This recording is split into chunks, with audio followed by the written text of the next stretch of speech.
Hi everyone, my name is Cami and this is my very first gardening video. I'll start off with a short tour, but a quick disclaimer, this is old footage from October of 2022. So starting with this moringa tree, I got it from my aunt who purchased it at a swap meet. I don't have room in my yard right now for any trees, so it's going into this giant fabric pot for now. I also have this 4-tier planter that I originally wanted to put strawberries in, but the area that it's in is terribly run over by ants, so that didn't last. This is my sub-pod in garden bed.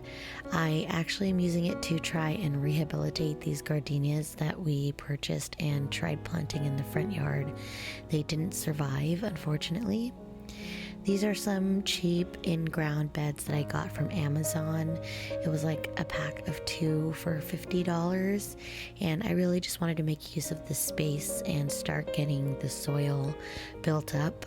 I think I had planted tomatoes this season, and they did okay, but it was already kind of too late for that. And these other 2 garden beds I got pretty recently after, so nothing has been grown in it yet. They were also about $50 to $60 for 2. Moving on to my workstation, I have these 2 really cheap greenhouses that I use to start seeds and also store all my materials. I really try my best to keep everything organized because I don't really have too much availability to garden, so whenever I have 30 minutes or an hour to do so, I want to make sure I'm really efficient, so I try to keep everything organized. Moving to my green stock vertical planters, I love these things. At the time of this video, I only had 3 set up, and I think I just planted any leftover transplants that I had from the summer. So there were a bunch of tomatoes, peppers, and marigolds that I threw in there. I wasn't sure how they were going to grow since I don't think this dirt was anything of high quality, but they survived enough to grow, but didn't quite fruit because of the quality of the soil. I think this was also just leftover soil from filling the garden bed, so the tomatoes didn't do so well, but that Swiss chard actually did pretty good. It lasted through the winter, actually. I am a huge fan of these planters. I'll probably be talking about them all throughout my channel, but I love the different variety of plants you can grow in such a small space. And these are my big birdies beds. I have yet to name them. This is the first season that I'm really growing in them, so I am really focusing on building the soil health first. I think for me it's more important that the soil is really taken care of, and I find that the plants do better that way. So there's not really much growing in here for the first couple videos that you kind of see, but I will talk about how I take care of the soil and make sure they're ready for the growing season. I think I did grow a couple tomatoes and maybe some leafy greens, but nothing of value really came from that. So this is still technically first season soil.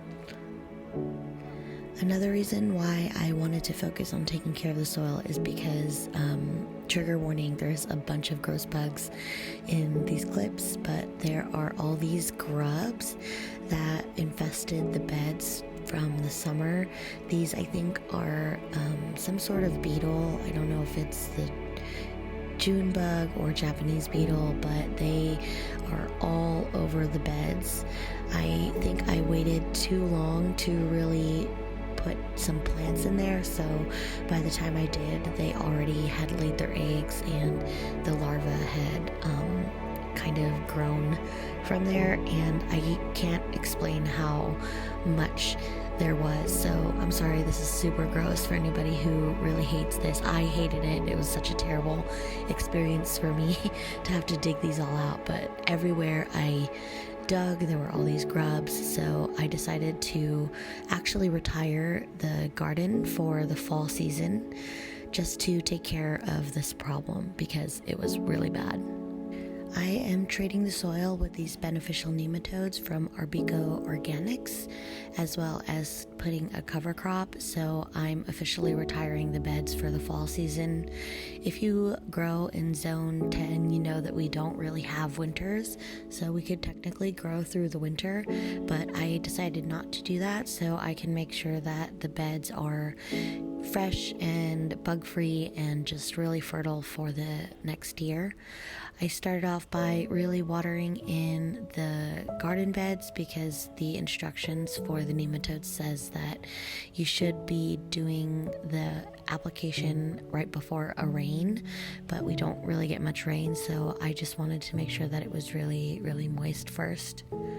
And even just digging through the beds, you can see these grubs just popping out of nowhere. So it's just really disgusting and awful. And I think it was a really good decision to take care of the soil and try to get rid of these bugs as much as possible before the next year.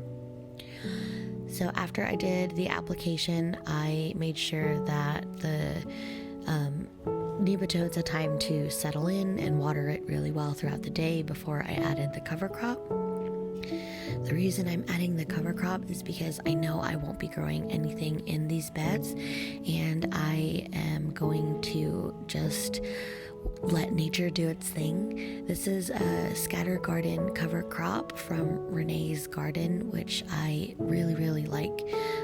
Shopping from their website, they not only have a really good selection, but the information that comes along with growing the plants is really good, and I really appreciate the artwork for their seed crops.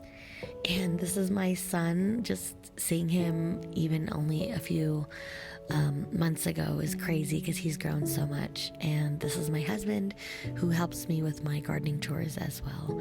You'll be seeing them in my videos because I try to include them in my gardening once in a while. So that is it. We just start watering it in, and I am going to show you guys the progress in the next video.